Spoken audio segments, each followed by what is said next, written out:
Okay, in this first video, the main things I'm going to cover are circles and ellipses, simple shapes, and line confidence. In my opinion, these skills are the most important foundations for an artist. Here, I'm just drawing a circle with the technique all beginners should learn. It's putting your index finger on top of it and going in a circular motion. And then next to it, there's an ellipse, which is the same, but you're trying to make it smaller and more like a plate shape, kind of. Here, I'm just gonna demonstrate drawing a circle with the skill of just drawing in a circle, kind of. I don't know how to explain it. Um, Multiple times, trying to pick up on how to do it. See, I'm demonstrating here. Thumb on bottom, index finger on the top, and then circular motion. It's good to like ghost out a shape before. I'll go in more detail about ghosting later. Ghost out the shape before you put it down.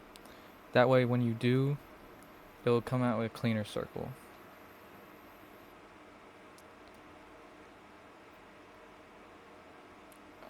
Here we're doing ellipses. It's like you start with the curve and then you do a curve on the top as well. This is what's gonna be in cylinders, which is a very important shape to learn. It helps making 3D shape, just like spheres. There's a lot of things it can benefit with in art. So here I'm just gonna keep on doing these. And make sure I didn't mention this yet, but get out a sketchbook and do these with me, because this is very good practice.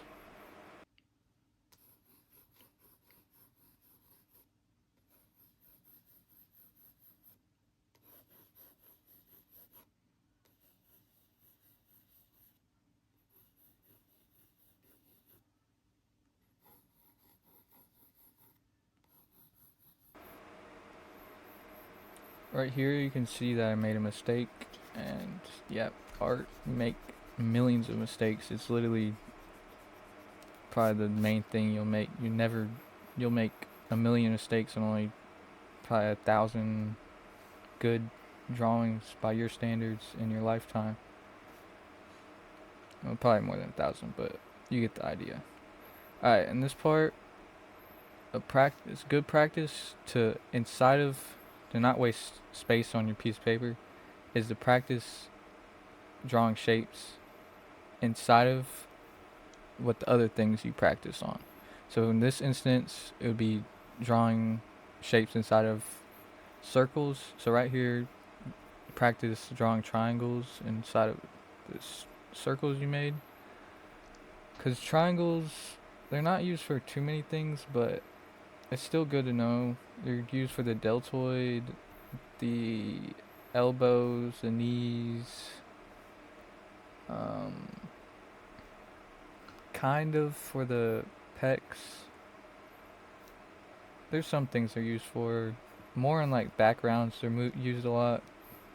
And here I'm drawing rectangles, which are basically just squares. But since it's an ellipse, I couldn't really draw a square over it. So I'm just drawing rectangles here, which you need to learn how to draw. So make sure you practice those. Another thing I want to talk about is line confidence, which I'll get to later in the video.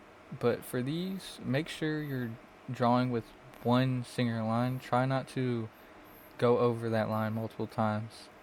Even if it comes out wonky like that one I just did right there, it doesn't matter. You're just practicing.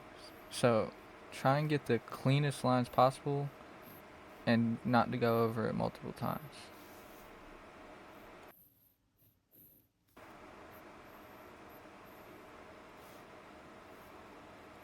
Alright, and now I'm starting to draw squares, which squares are probably the most important thing other than probably circles that you need to draw, because squares are the main thing we'll go over in the earlier stages of art, because we're going to learn perspective and how to use boxes and cubes to make forms in space.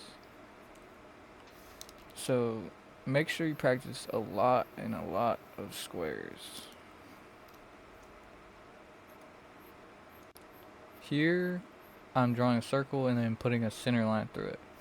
Center lines are very important for finding, making 2D shapes 3D. So, drawing a circle and putting an ellipse from the top to the bottom with the center line, and then the back line, and an ellipse through the middle, and a back line. So it makes a sphere shape.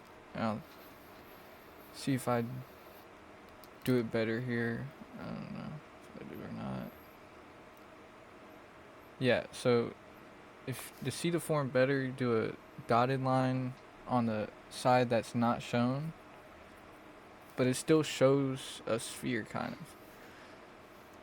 So just to understand what a sphere would look like, there's different ways of shading to make a sphere look like a sphere without doing this, but that's very complex, and we won't get into shading till very later on, probably like 14 lessons in. See, I'm doing it here with the eclipse. You won't really use it for eclipses. Maybe like, well, that's kind of like a egg shape, so you use that for the rib cage, but it's a little too small, so it'd be a more like a, I don't know, like a, it'd be a lot bigger than that. So I would practice drawing the ellipses 3D and a bigger, make them bigger. Here, it's off the camera, so I don't even know what I'm doing.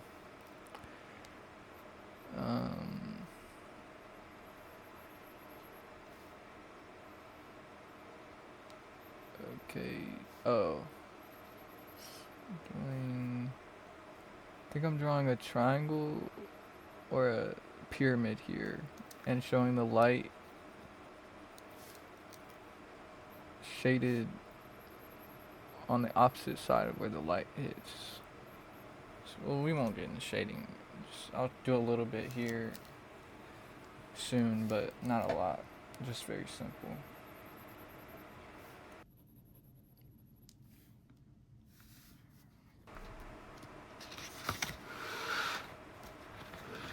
Alright, here I'm moving to a different page because that was a little cramped.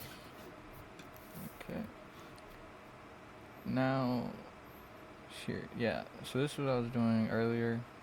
So I'm drawing a triangle. I'm putting an ellipse on the bottom of it. And since it's from bottom view, you're going to see the shadow. Well, you're looking from the bottom, but the light's hitting from the top left. So the shadow's going to be on the bottom.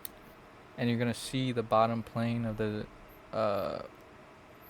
ellipse.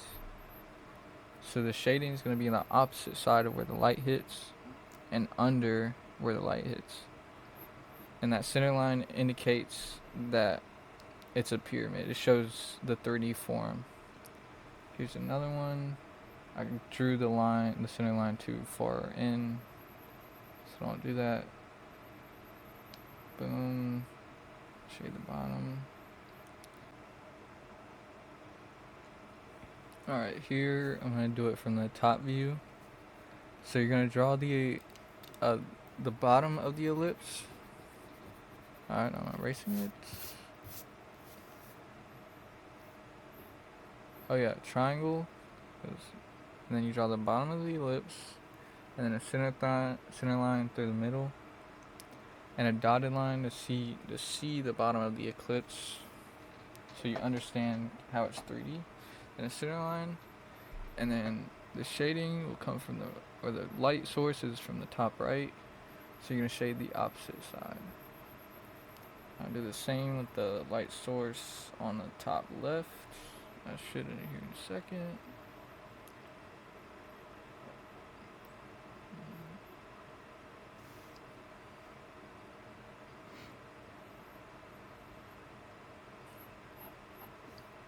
Yeah.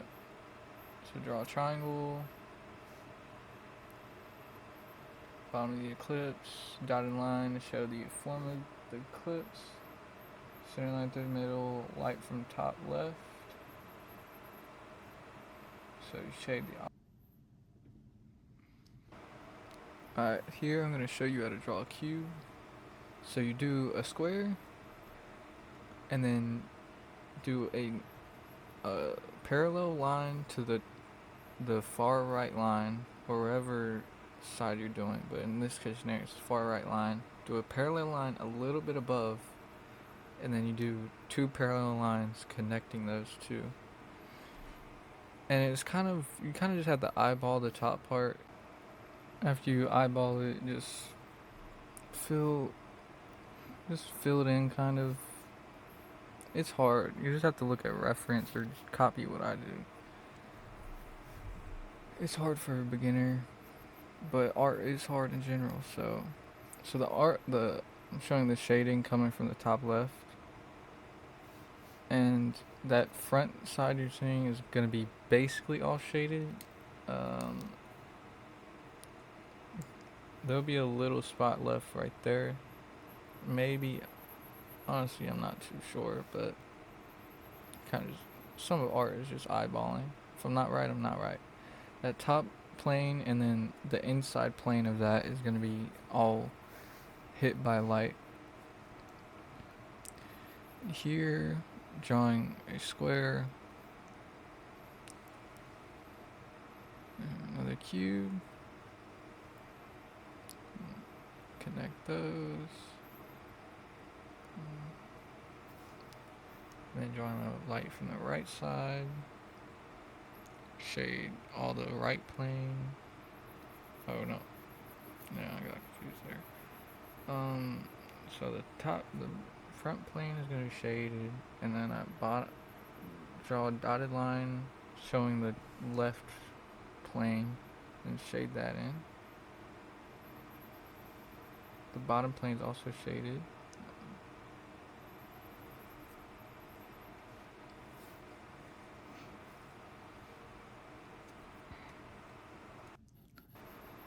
For this next part, I'm going to show a warm-up I do. It's actually pretty challenging if you're not used to drawing cubes or any 3D shapes for that matter. So it's good to practice this early to understand 3D forms. So right here, I'm showing just the front plane. So those two circles are basically what your eyes are seeing only from that front plane view. It'll make more sense in this next demonstration. So you have that same square with your eyes looking at it from the front, and then that line, the rightmost line, you put that in the middle, and then that's going to be the middle of those two sides of the cube. So you're rotating the cube 45 degrees every time. And this is an exercise I do almost every day to learn how 3D shapes move in space. So those two lines are the same. So you're rotating that cube 45 degrees.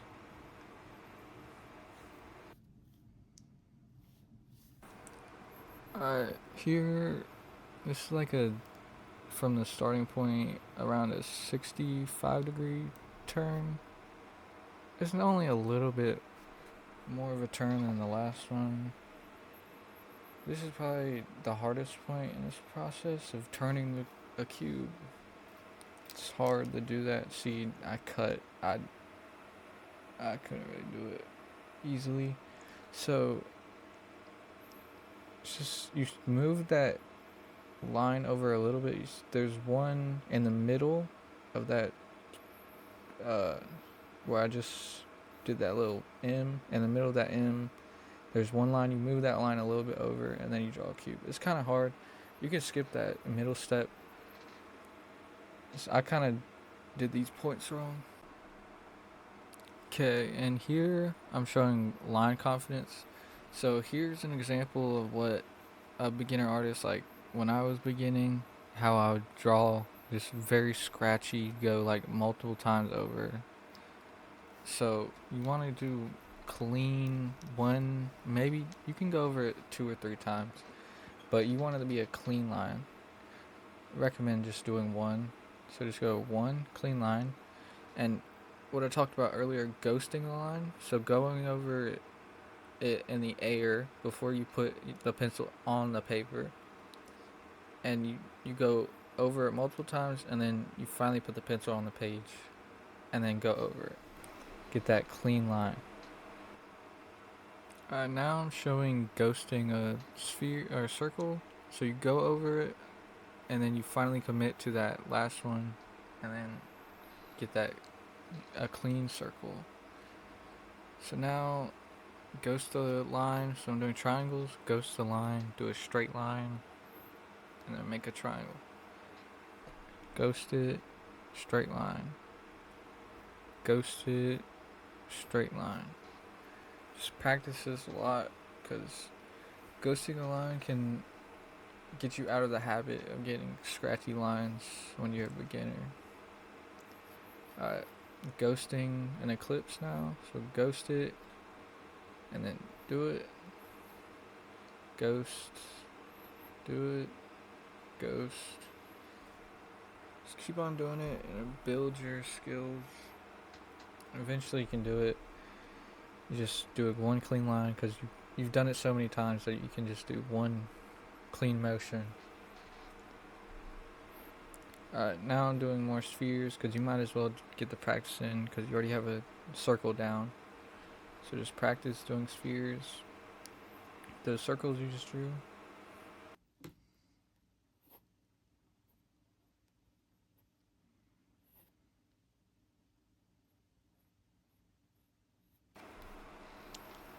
Here I'm just doing more ghosting.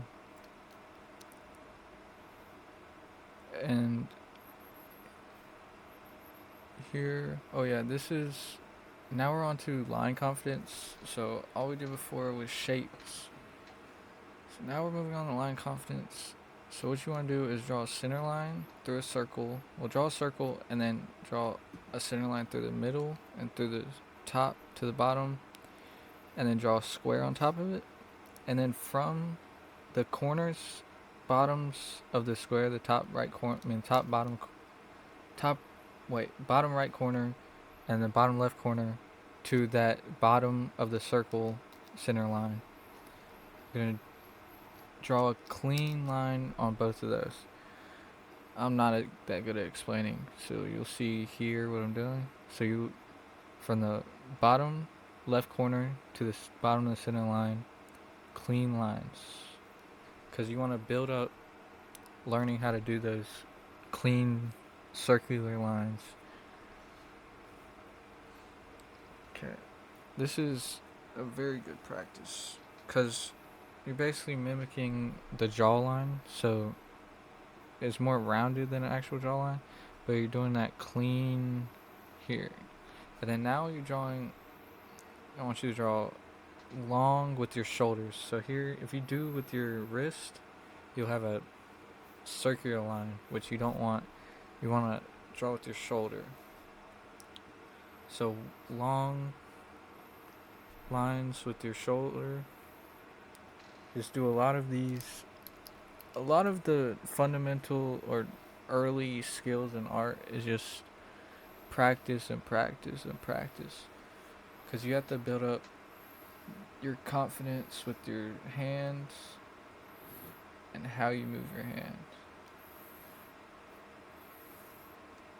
Okay. So keep on just doing long lines, long lines. Okay, for the last like 5 minutes, I just did just straight, long lines, practicing. So I just cut that out so it's not as boring for you guys. So keep on practicing these. Okay. And now we're gonna move to the homework. So this will be the homework. I know this was not the longest video, and it was kind of rushed. I couldn't really get all I wanted to do in time, but it's still the fundamentals. I think next video we'll go over perspective, maybe more line confidence or other such. If you so the homework will be I kind of just made this up as I go. I might change it in the Discord or whatever. So just draw 20 squares, 10 triangles, 50 circles, 50 ellipses. Because drawing or drawing circles and squares are very important. So just fill a page with those. Okay, and now just do 10 of each of those in 3D. I guess this is a good time to mention if you're from YouTube and not from the Discord or whatever, then we have a Discord I'll put in the description where I host a live class every week going over the this class, or whatever week's class, uh, and answer questions anyone has. And I also answer any questions, you ask me, whatever. So if you have any questions, leave them in the comments or tell me on Discord. Okay. So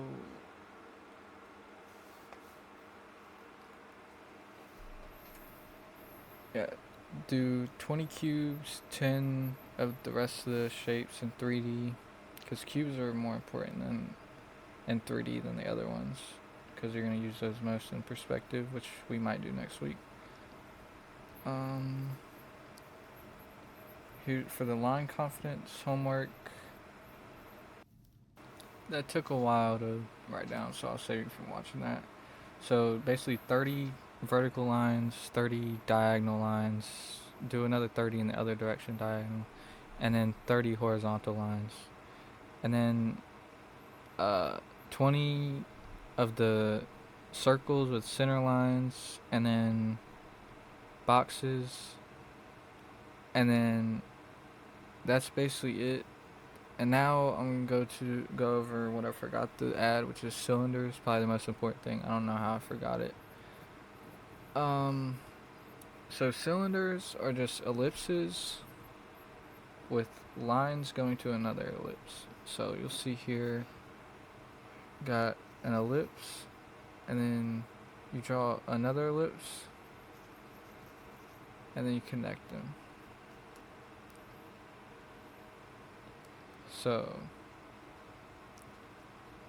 you're only going to see, in this perspective, you're going to only see on the right side just that curve. So if the light's coming from the right, that's shaded, and you're only going to see that right curve on the right, and then it's dotted under it, so you see the plane. So it just says ellipse, another ellipse, and then connect them. I think I said do like 30 of those, and then